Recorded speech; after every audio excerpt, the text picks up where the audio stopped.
Salam əziz insanlar, Həqiqəti Dərk Etmə kanalına xoş gəldiniz. Dəhşətli həqiqəti açıqlamaq istəyirəm sizə. İnsanlar özlərini tanımır. Ümumiyyətlə, insanlar özləri haqda heç nə bilmir. İnsanlar ümumiyyətlə bilmir, onlar günahkardırlarmı, yoxsa müqəddəs insanlardırmı? Onların elədikləri yaxşıdırmı, pisdirmi? Mən bu iddiada bulunuram ki, insanlar özlərini tanımır. Hətta mən deyərdim ki, insanlar özlərini nə qədər məsuliyyətli sayırlarsa, nə qədər nəyəsə görə cavabdeh olduğunu hesab edirlərsə, nə qədər özlərini ağıllı hesab edirlərsə, nə qədər özlərini dürüst, vicdanlı, mərhəmətli, ədalətli, yaxşı birisi dırnaq içində hesab edirlərsə, o qədər də cahildilər, o qədər də kordular. Niyə görə? İnsanlar özlərini belə bu cür yaxşı birisi hesab edir. Çünki özünü yaxşı birisi hesab edərək siz bu cəmiyyətdə rahat yaşaya bilərsiniz və ən əsası da özünüzlə təkbətək qalanda vicdan əzabı deyilən bir şey hiss eləməyəcəksiniz. Amma günlərin bir günü gələcək və bu bir çox insanda baş verəcək. Elə bir gün gələcək ki, sizin içinizdəki əsl mənliyiniz sizə özünüz haqqında xəbərlər verəcək və bu xəbərləri necə verəcək? Qıcıqla, acıqla, peşmançılıqla, təlaşla, narahatçılıqla bu xəbərləri, sizin özünüz haqqında xəbərləri sizə ötürəcək. Əvvəl-axır sizin həyatınızda depressiya yaranacaq. Mənasızlıq, anlamsızlıq, sevgisizlik, xəyanət üst-üstə gələcək həyatınızda. Sizinlə baş verəcək, içinizdən peyda olacaq. Və ən əsası da ətrafınızdakı həyat insanlar vasitəsilə, situasiyalar vasitəsilə, bəzi hallarla sizin əslində kim olduğunuzu gec ya tez göstərəcək. Ola bilər ki, sizə heç nə göstərilmədi bu həyatda, lakin onu bilin ki, öləndən sonra yalanlarınız sizə bir-bir göstəriləcək. Və bəzi insanlar hesab edirlər ki, onlar dəli olublarsa, yəni şizofren olublarsa, onlar məsuliyyətdən uzaqlaşıblar və yaxud da ki, heç nə anlamırlar. Xeyr. Ölüm zamanı o insanların şuurları parçalanmış şuur yenidən həmin vəziyyətə qayıdacaq, həmin şəxsiyyət yaddaşına qayıdacaq və nə baş verəcək? O yenidən hətta necə dəli olduğunu belə müşahidə eləyəcək. Dəlilik zamanı keçirdiyi fikirləri, düşüncələri, hər bir şeyi ağrı acı formatında yaşayacaq. Peyğəmbər ona görə deyirdi ki, qəbirdə sizi ilanlar, əqrəblər, zəhərli həşəratlar, nə bilim, zaqqum gözləyir. İnsanlar neynədilər? İnsanlar getdilər, Əl-Qazali bu barədə yazır, deyir ki, insanlar gedib qəbirləri qazırdılar və orada heç nə aşkar eləmirdilər. Deyir, onlar o qədər qanmaz idi ki, bu əqrəblərin, ilanların, zəhərli həşəratların, odun, alovun, cəhənnəmin və s. şeylərin daxildən əmələ gəldiyinin fərqinə vara bilmirdilər. O insanlar düşünürdü ki, həqiqətən insan öləndə, yəni orada yerin altında ilanlar var. Mən ona görə deyirəm ki, insanlar özlərini anlamır, özlərini tanımırlar. Baxın, siz bir şey barəsində danışanda və yaxud da ki, başqa bir insan bir şey barəsində danışanda siz fərqli şeyləri nəzərdə tutursunuz. Təsəvvür edin, bir şair Allah sözündən istifadə edir və bir alim Allah sözündən istifadə edir. Sizin kontekstinizdə onların dediyi eynidir. Amma siz hər bir insanın, alimin və şairin içinə daxilən baxsaz, siz görərsiniz ki, hər biri öz konseptual düşüncəsinə, öz şəxsiyyətindən, məşğul olduğu işlə əlaqəli olaraq həmin bu Allah düşüncəsindən çıxış eləyir və onu sizlərə təqdim eləyir. Sözlər eynidir. Amma sözlərin içinə qatdığımız anlamlar fərqli-fərqlidir. Alim üçün Allah nədir? Alim üçün Allah məsələn əslində destruktiv bir şeydir. Mən gündəliyində qeyd eləmişəm ki, yəni insanlar anlamır ki, bu həyat öz-özünə işləyir. Yəni Tanrı dediyimiz şey elə Allah dediyimiz bir şey elə həyatın özüdür.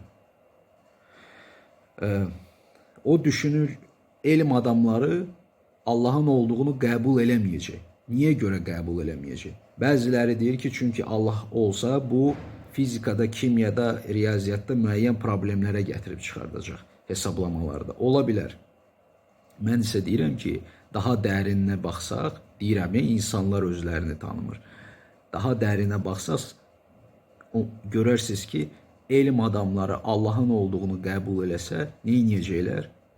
Nobel mükafatı ala bilməyəcəklər, yeni kəşflər eləyə bilməyəcəklər, yeni icadlara imza ata bilməyəcəklər. Onların egosu ona görə Allahın olduğunu qəbul eləyə bilmir. Anlayırsınızmı bunu?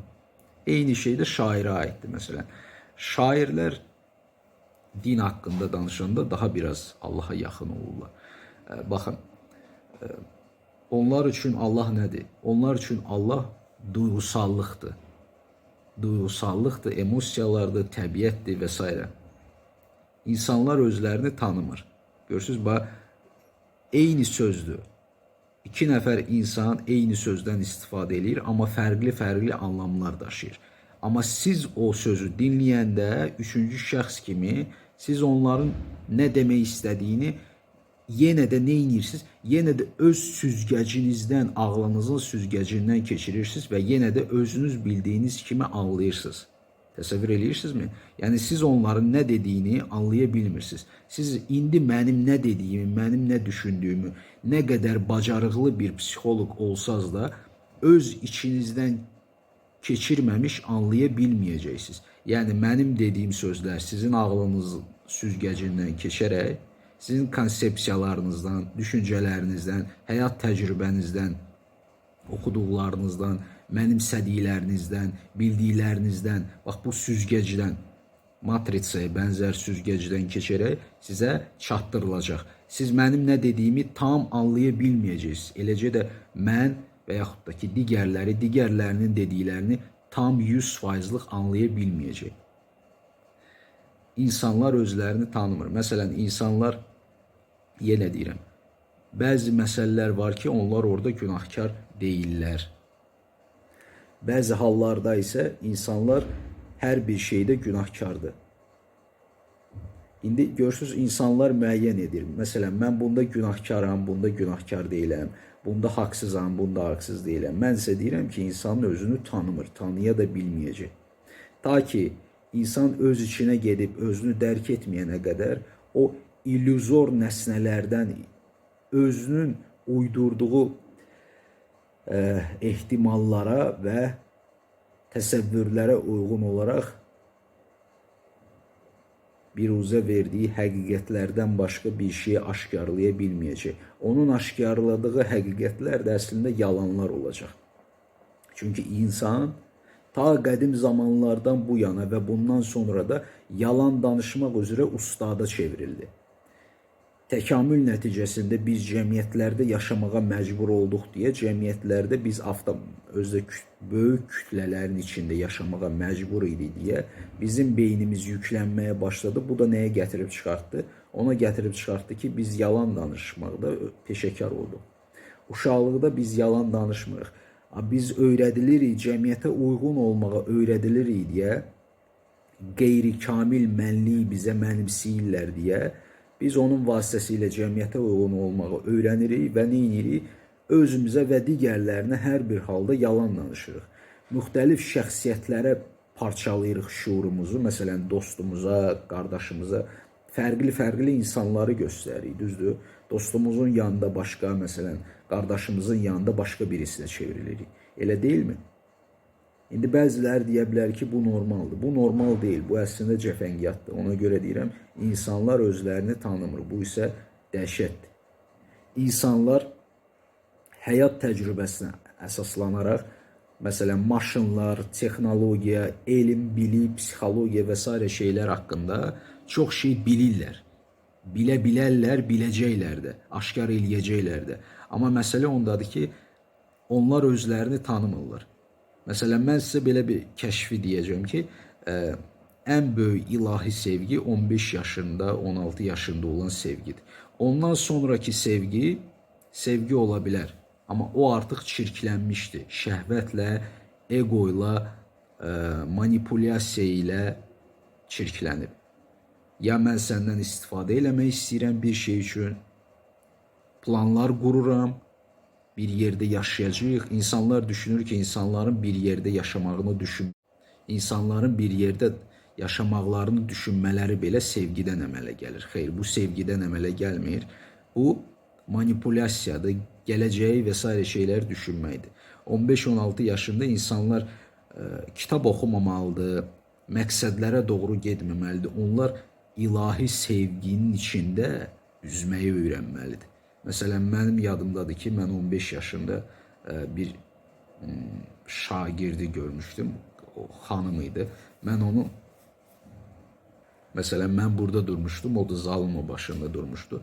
Mənim qəlbimdə ona qarşı elə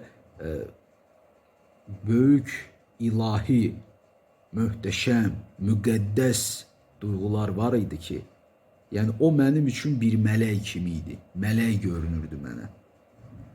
Ondan sonra mən belə bir şey hiss eləməmişəm. Çünki mən çirklənirəm, insanlar da çirklənməklə məşğuldur.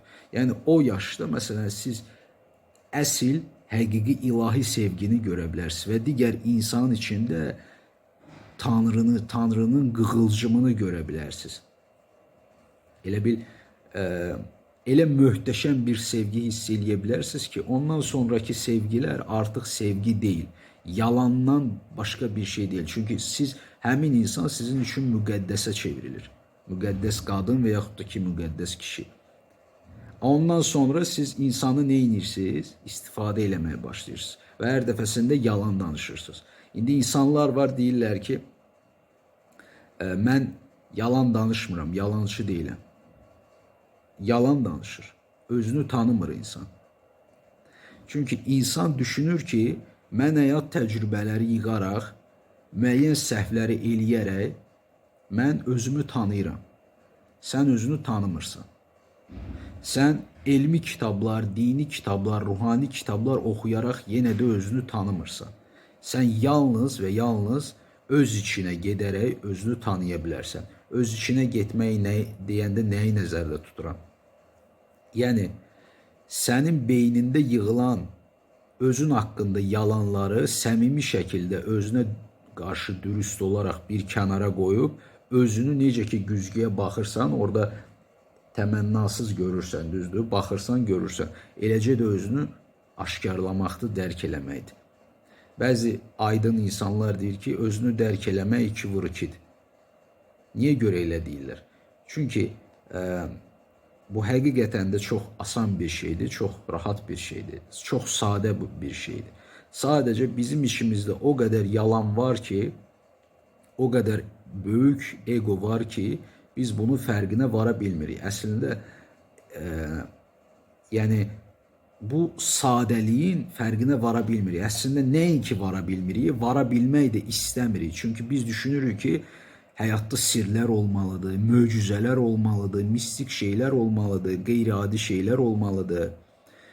Çünki bizim nəfsimiz var. Uşaqlıqda bizim içimizə nəfsimiz yeridilir və biz ömrü boyu onun üzərində işləyirik. Bizlər rüsvay olmaqdan, biyabır olmaqdan dəhşətli dərəcədə qorxuruq. Şəxsiyyətimizin tarixçəsini, ego bərabərdir, nəfs bərabərdir şəxsiyyətin tarixçəsi. Şəxsiyyətimizin tarixçəsini, şəxsiyyətimizi itirməkdən dəhşətli dərəcədə qorxuruq. Hətta belə xəstəliklər var, psixoloji xəstəliklər. Derealizasiya, depersonalizasiya. Yəni ki, şəxsiyyəti itirmək, nəyin baş verdiyini anlaya bilməmək. Reallıq elədir əslində. Bizim daha dərin həqiqəti açıqlayacağım. Siz bu reallığı özünüz yaradırsınız. Və həyatda bütün problemlərimiz, ağrı, acılarımız nəyə görə əmələ gəlir? Əzablarımız, istəklərə görə, arzulara görə. Budda deyir ki, həyat əzabdır, əzabın da səbəbi arzulardır. Siz deyə bilərsiniz ki, yaxşı, mən arzulardan imtina elədim. Yox. Siz dərinə gedib anlaya bilərsiniz ki, məsələn, iPhone telefonunu istəmək və azad olmaq istəmək, nirvanaya çatmaq istəmək eyni şeydir. Fərqinə varırsınızmı? Anlayırsınızmı nə demək istəyirəm? Yəni, hər bir hansısa arzu, azad olmaq arzusu, mükafatlandırılmaq arzusu, görünmək arzusu, bilinmək arzusu, göz önündə olmaq, kiminsə səni görməsi, kiminsə qədrini bilməsi, kiminsə sənə hörmət etməsi və s. tipajda arzular sizə mane olur ki, həm siz həqiqəti görəsiz, həm ikinci baxımdan sizə əzablar verir, peşmançılıq yaşadaraq, həm də ki, sizi kör, cahil halınızda saxlayır. Yəni, siz özünüzü tanımırsınız. Arzular var, cahillikdən əmələ gələn arzular var. Amma struktural cəmiyyət sizə deyir ki, bu arzular normaldır. Məqsədlərə çatmaq, istəklərin arxasıca getmək normaldır. Yəni, gedin. Yenə deyirəm, sizi şirnikləşdirir bu cahil, hiləgər için, ağlınızın içindəki iblis. İblis də nədir? Şərh edici fikirlər, düşüncələr, daimi şərhlər, daimi düşüncələr iblis deməkdir. Sizin ağlınızda daima şərhlər verən, fikirlər yürüdən iblisdir. Bütün düşüncələr, bütün fikirlər iblisə aiddir. Heç birisi sizin şəxsiyyətinizdən əmələ gəlir. Sizin əsl mənliyinizdən əmələ gəlmir. Mən ona görə deyirəm ki, insanlar özlərini tanımır. Nə baş verir burada? Arzular sizi şirnikləşdirir. Siz gelirsiniz, məsələn, iPhone alırsınız, başqa bir şey alırsınız. Peşmançılıq yaşayırsınız. Xoşbəxt oldunuz. 1 dəqiqə, 2 dəqiqə, 3 dəqiqə. Telefonu aldınız, bir aydan sonra atırsınız qırağa. Maşın aldınız və s. Ən gözəl qadınla evləndiniz. O sizə əzab verməyə başladı. Siz daima qısqancılıq, paxıllıq hiss eləməyə başladınız. Nə oldu? Yəni, görürsünüz, arzularınıza çatmaqla siz daima peşmançılıq yaşayırsınız. Niyə görə? Çünki o arzuların hardan əmələ gəldiyinin fərqinə belə vara bilmirsiniz. Sizin dərin şuursuzluğunuzda o arzular sizi idarə edir. Həyatın davam eləməsinin səbəbi nə Allahdır, nə də ki, başqa varlıqlardır. Sizsiz. Çünki siz bu bədən, ağıl, ruh olaraq yox, bədən, ağıl, şuur, ruh olaraq yox, üstün mənlik kimi arzuların içində batmısınız diqqətinizlə, ilahi diqqətlə arzuların içində batmısınız deyə daima bu illüzor reallığı yaratmağa məhkumsuz. Maya, illüziyalar tanrısı.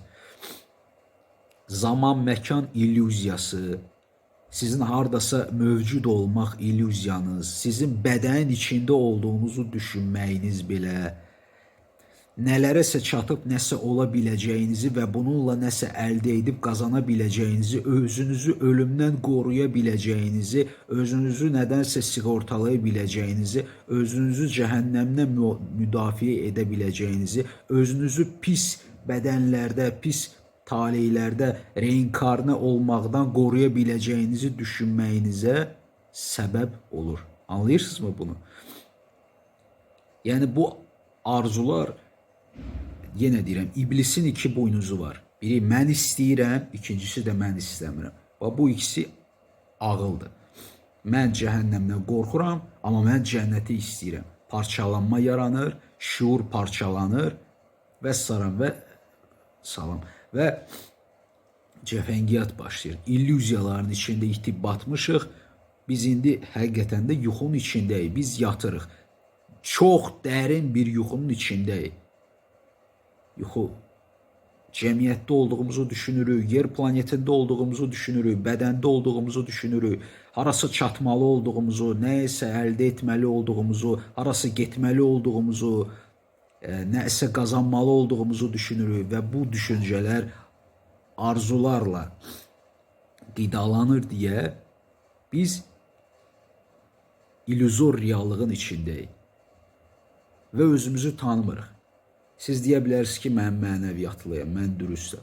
Siz müəyyən hallara düşəndə siz görəcəksiniz ki, içinizdən yaltaqlıq, paxıllıq, acıq, qısqanc, nifrət, qəzəb, utancaqlıq, inciklik çıxacaq. Məsələn, hər dəfəsində deyinmək istəyəndə, nəyəsə qarşı narazıçılığınızı bildirmək istəyəndə bu avtomatik baş verir, avtopilot.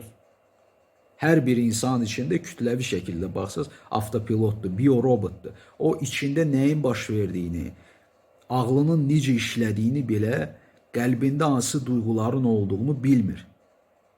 O bilmir ki, onun insanlar şuur səviyyələrinə görə, məsuliyyət daşıya bilməyəcəklərinə görə fərqlənir. Demokratiya deyir ki, insanlar birdir, insanlar bir deyil.